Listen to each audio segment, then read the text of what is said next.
ഹരേ കൃഷ്ണ. സർവം കൃഷ്ണാർപ്പണ നമസ്തോ. ജയ് ശ്രീരാധരാധി. എൻ്റെ കൃഷ്ണതീർത്ഥം ചാനലിലേക്ക് എല്ലാവർക്കും സ്വാഗതം. ഇന്ന് ഞാൻ പറയാൻ പോകുന്നത് അർജുനനും കൃഷ്ണനും തമ്മിലുള്ള ഒരു കൂടിക്കാഴ്ചയാണ്. അതായത് അർജുനന് ഞാനൊരു ഉത്തമ ഭക്തനാണ്, എന്നെ തോൽപ്പിക്കാൻ ആരുമില്ല എന്ന ഒരു അഹങ്കാരം, എനിക്ക് ഏറ്റവും കൂടുതൽ ഭക്തി കൃഷ്ണനോട് കൊണ്ട് അത് എന്നുള്ളൊരു അഹങ്കാരം അർജുനൻ്റെ മനസ്സിലുണ്ട്. അത് കണ്ണന് മനസ്സിലായി. അങ്ങനെ കണ്ണൻ എന്ത് ചെയ്യും, ശ്രീകൃഷ്ണൻ എന്ത് ചെയ്യും, അർജുനൻ്റെ ഈ ഉത്തമ ഭക്തി ഒന്ന് പരിശോധിക്കണമല്ലോ, ഒന്ന് നോക്കണമല്ലോ. അങ്ങനെ ശ്രീകൃഷ്ണൻ പറയും, ഞാൻ ഒരു ദിക്കിലേക്ക് പോകുന്നുണ്ട്, എനിക്ക് ഒരാളിനെ കാണണം, അതുകൊണ്ട് അർജുനൻ വരുന്നു വയ്ക്കും. അർജുനൻ ആദ്യം ആലോചിച്ചിട്ട് പറയും, എവിടേക്കാ കണ്ണൻ പോകുന്നത്? അത് ഞാനൊരു സ്ഥലത്ത് എനിക്കൊരു ആളിനെ കാണാനുണ്ട്, ആ ഒരു ദിക്കിലേക്ക് പോകുന്നതാണെന്ന് ചോദിക്കും. അപ്പോൾ അർജുനൻ വരും, ഞാൻ വരും കൂടെ വരുന്ന പറയും. അങ്ങനെ രണ്ടുപേരും കൂടെ ദ്വാരക വിട്ടു പോകും. ദ്വാരക വിട്ടു പോയി ഒരു കാട്ടിലൂടെ ഇവർ സഞ്ചരിക്കുകയാണ്. കാട്ടിലൂടെ സഞ്ചരിക്കുന്ന സമയത്ത് ഒരു പുലി ഇവരെ ആക്രമിക്കാനായിട്ട് വരും. അങ്ങനെ ഈ വൃദ്ധൻ പറയും, നീ എന്നെ പിടിച്ചോണം. വൃദ്ധനായ കൃഷ്ണൻ പറയും, നീ എന്നെ ഭക്ഷിച്ചോ, ഈ 12 വയസ്സായ ബാലകനെ നീ ഉപദ്രവിക്കില്ല, വെറുതെ വിട്, നിൻ്റെ ആഹാരം എന്നിൽ നടത്തോളം പറയും. അപ്പോൾ ആ പുലി പറയും, എനിക്ക് വൃദ്ധന്മാരുടെ ശരീരം വേണ്ട, എനിക്ക് ബാലകൻ്റെ ശരീരം മതിയെന്ന് പറയും. അപ്പോൾ വൃദ്ധനായ കൃഷ്ണൻ പറയും, അത് ശരിയാവത്തില്ല, ഞങ്ങൾ പോയി കാര്യം തിരിച്ചു വരുമ്പോൾ എങ്ങനെ ഞങ്ങൾ പോയിട്ട് വരട്ടെ, ഞങ്ങളൊരാളിനെ കാണാനാണ് പോകുന്നത്, അത് കണ്ട് തിരിച്ചു വന്നതിന് ശേഷം നീ ഇവിടെ നിന്നില്ല, നിനക്ക് ഇതിനുള്ള ആഹാരം ഞാൻ കൊണ്ടുതരാമെന്ന് പറയും. അപ്പോൾ അവസാനം ഈ പുലി പറയും, ഒരു ദേശത്ത് മയൂഖധ്വജൻ എന്ന് പറഞ്ഞ ഒരു രാജാവുണ്ട്. ആ രാജാവിൻ്റെ ഒരു ഇടതുവശത്തുള്ള ശരീരത്തിൻ്റെ ഒരു ഭാഗം നീ എനിക്ക് അവരുടെ പത്നിയും മകനെയും കൊണ്ട് അവിടെ ഛേദിച്ച് എനിക്ക് നീ ഭക്ഷണമാക്കി കൊണ്ടു തരണമെന്ന് പറയും. ആദ്യം വൃദ്ധൻ ഇങ്ങനെ ആലോചിച്ചിട്ട് പറയും, നമ്മൾ ചോദിച്ചു നമ്മൾ നോക്കട്ടെ എന്ന് പറഞ്ഞ് പോവും. ഇവരിങ്ങനെ പോയി മയൂഖധ്വജൻ്റെ രാജകൊട്ടാരത്തിൽ ചെല്ലും. തിരക്കി ചെല്ലും. ചെന്നിട്ട് അപ്പോൾ മയൂഖധ്വജൻ ഇവരെ കണ്ട്, അതിഥി സൽക്കാരത്തിൽ പ്രഗത്ഭനാണ് മയൂഖധ്വജൻ. അങ്ങനെയാണ് ആ രാജാവ്. അങ്ങനെ അതിഥിയെ സൽക്കരിച്ചിരുത്തിയിട്ട് അവിടെ ഇരുത്തിയിട്ട് വൃദ്ധന് പിന്നെ ഒരു ബാലകനും ഇല്ലേ എന്ന് ചോദിക്കും, മകനാണെന്ന് ചോദിക്കും. അപ്പോൾ ഈ വൃദ്ധനൊന്നും മിണ്ടത്തില്ല. അങ്ങനെ അവിടെ സൽക്കരിച്ചിട്ട് എന്തെല്ലാം വേണമെന്ന് ചോദിക്കും. എല്ലാ ആഹാരങ്ങളും സൽക്കാരങ്ങളും ഒക്കെ കൊടുത്ത് നമ്മൾ ഭഗവാൻ കൃഷ്ണനായ വൃദ്ധനും അർജുനനായ ബാലകനും അവിടെ എങ്ങനെ ഇരിക്കുന്ന സൽക്കാരമൊക്കെ സ്വീകരിച്ച് എന്ത് സന്തോഷമാണെന്നറിയേ രാജാവിന് അങ്ങനെ. അപ്പോൾ അവസാനം അപ്പോൾ രാജാവിൻ ചോദിക്കും, എന്താണ് അതിഥിക്ക് വേണ്ടതെന്ന് ചോദിക്കും. ഈ വൃദ്ധനോട് ചോദിക്കും. അപ്പോൾ വൃദ്ധൻ പറയും, എനിക്ക് ഒരു വിഷമമുണ്ട്, ഞങ്ങളിങ്ങനെ വന്നപ്പോഴത്തേക്ക് ഒരു പുലിക്ക് മയൂഖധ്വജൻ്റെ ശരീരം ആവശ്യപ്പെട്ട് അതിൻ്റെ പത്നി മകനും കൂടെ ചേർന്ന് അത് മുറിച്ച് എനിക്ക് കൊടുക്കണം എന്ന് കാര്യം ഈ വൃദ്ധനായ കൃഷ്ണൻ ആ രാജാവിനോട് പറയും.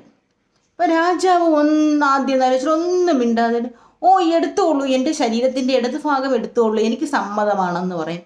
അവരതിശയിക്കും, ഈ രാജാവ് എന്ത് ഇങ്ങനെ പറയുന്നത്? അപ്പോൾ പത്നിയുടെ അടുത്തും മകൻ്റെ അടുത്തും വിളിച്ച് ചോദിക്കും, പറയും, ഇങ്ങനെ ഒരു സംഭവം ഉണ്ടായി നിങ്ങൾക്ക്. അപ്പോൾ പത്നി മകനും ശരിയെന്ന് പറയും. ഭഗവാൻ വൃദ്ധൻ എടുത്തോളൂ, ഞങ്ങൾക്ക് അതിഥി സൽക്കാരത്തിൽ നമ്മൾ അങ്ങനെ നമുക്ക് എന്ത് ചോദിച്ചാലും നമ്മൾ കൊടുക്കുമെന്ന് പറയും. അങ്ങനെ എന്ത് ചെയ്യും? അപ്പോൾ ഈ മകനും വൃദ്ധൻ പറയും, അങ്ങനെയാണെങ്കിൽ ആ ശരീരത്തിൻ്റെ പകുതി ഭാഗം എനിക്ക് തരാൻ പറയും, ഇടത് ഭാഗം. അങ്ങനെ ഈ മകനും ഈ പത്നിയും ആ ഇടത് ഭാഗം ഇങ്ങനെ ഛേദിക്കാനായിട്ട് ചെല്ലുമ്പോഴത്തേക്കും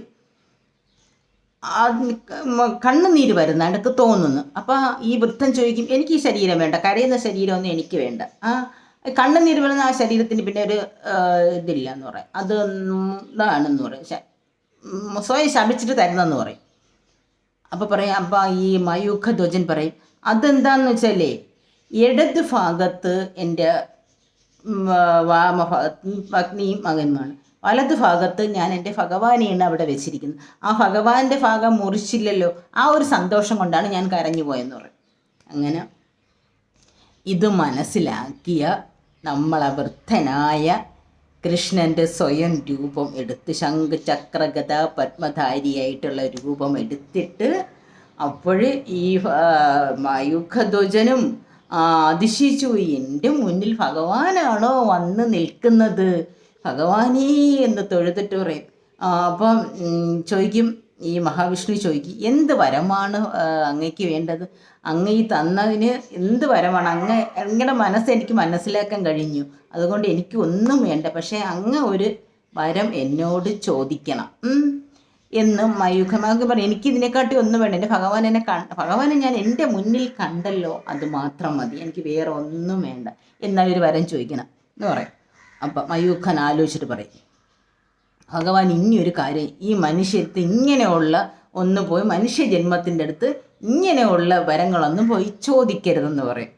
അപ്പം മഹാവിഷ്ണു പറയും, അതുപോലെ ആവട്ടെ, ഇനി അങ്ങനെ ഒരു വരങ്ങളൊന്നും ഞാൻ ചോദിക്കത്തില്ല. അങ്ങനെ ഈ അങ്ങനത്തേക്ക് അപ്പം ഇതാണ് ഭഗവാൻ പരീക്ഷിച്ചതാണ്.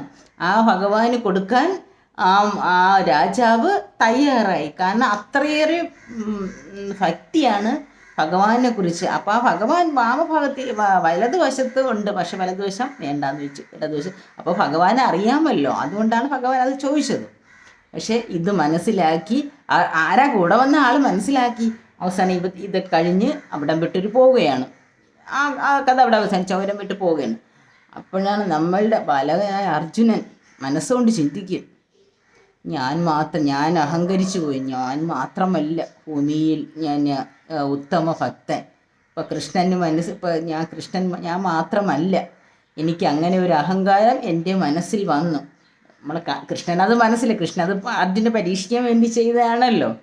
അങ്ങനെയാണ്. ഹരേ കൃഷ്ണ. അതാണ് നമ്മുടെ മയൂഖധ്വജൻ്റെ കഥയും കൃഷ്ണൻ അർജുനെ പരീക്ഷിക്കാനായിട്ട് എടുത്ത ഒരു ആയുധം. ഹരേ കൃഷ്ണ. സർവം കൃഷ്ണാർപ്പണമസ്തു. ജയ് ശ്രീരാധേ. എൻ്റെ ഈ ചാനൽ ഇഷ്ടപ്പെട്ടെങ്കിൽ ലൈക്ക് ചെയ്യുക, സബ്സ്ക്രൈബ് ചെയ്യുക. ഹരേ കൃഷ്ണ.